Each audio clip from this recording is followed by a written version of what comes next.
naisip namin dahil lumalabas sa statistics na palala ng palala ang korupsyon ay isa sa mga unang batas po namin na panukalang batas ay yung death penalty sa mga public servants na may ebidensyang mag-commit ng at least 100 million plus.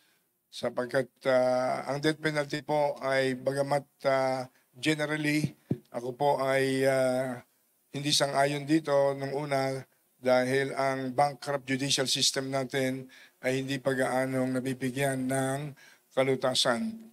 Kapag ang justice system ay questionable at hindi kaya ng mga mahihirap na kumuha ng mga magagaling abogado, kadalasan guilty lang ang mangyayari at ang tunay na hustisya ay maaaring ma-violate.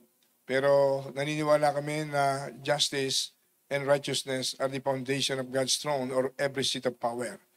At pangalawa, biblically, ang death penalty ay approved ng Diyos sa heinous crimes. Kaya naisip namin sobra ang korupsyon, kahit anong gawin natin. Kaya ang unang batas po namin, panukalang batas na isasubmit, ay death penalty para sa mga government officials na mapatunayang nagnakaw ng 100 million plus sa kanilang pansariling kabuhayan. Yun po ang gusto kong initial na sabihin.